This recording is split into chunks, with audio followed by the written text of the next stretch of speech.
ಮಂಜು location ಅಂತೂ of road. Tent house ಹಾಕ್ತಾ ಇದಾರೆ.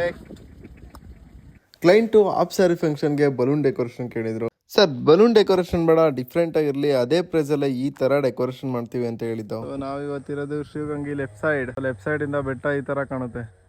ಗಾಯ್ಸ್ ಇವತ್ತಿನ ನಾಷ್ಟ ಬಂದು ಉಪ್ಪಿಟ್ಟು ಕಾಂಕ್ರೀಟ್. ಆದ್ರೂ ಹೆಲ್ತಿ ಫುಡ್ಡು ತಿನ್ನಕ್ ಆಗ್ತಿಲ್ಲ, ಯಾರು ತಿನ್ನಲೇಬೇಕು. ಅಕ್ಕಪಕ್ಕ ಎಲ್ಲೂ ಹೋಟ್ಲಿಲ್ಲ. ನಮ್ಮ ಬಾಸ್ ಬಂದ್ರು, ಸೊ ಬೇರೆ ಇವೆಂಟ್ ಇದೆ, ಸೊ ಅದಕ್ಕೋಸ್ಕರ ನಾವಿಲ್ಲೆಲ್ಲ ರೆಡಿ ಮಾಡಿ ಈಗ ಬೇರೆ ಇವೆಂಟ್ಗೆ ಕಾರ್ ಎತ್ಕೊಂಡು ಹೋಗ್ಬೇಕು. ಈಗ ಐಟಮ್ ಎಲ್ಲ ಲೋಡ್ ಆಗಿದೆ ಕಾರಲ್ಲಿ.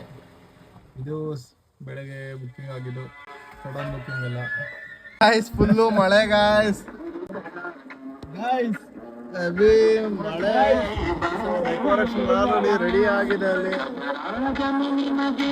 ನೆಲ್ಲೋಗುತ್ತೆ ನೋಡಕ್ಕಲ್ಲ. ಈಗ ನಾವು ಬೇರೆ ಇವೆಂಟ್ಗೆ ಹೋಗ್ತಾ ಇದೀವಿ. ನಮ್ಮ ಗಾಡಿನ ಇಲ್ಲೇ ಪಾರ್ಕಿಂಗ್ ಮಾಡಿ ಎಲ್ಲ ಗಾಯ್ಸ್ ಅದವ್ರದ್ದು ಗಾಯ್ಸ್ ಎಂಡೆ ಎತ್ತಿಸ್ತಾರೆ ಇವ್ರು. ನಮ್ಮ ಬಾಸು ಇಲ್ಲೂ ರೆಡಿ ಮಾಡಿಕೊಟ್ಟು. ಸೊ ಈಗ ನೆಲಮಾಲನೂ ಹೋಗ್ಬೇಕು, ಎಲ್ಲಾ ಕಡೆ ನಾವೇ ಆರ್ಡರ್ ಮಾಡಬೇಕು.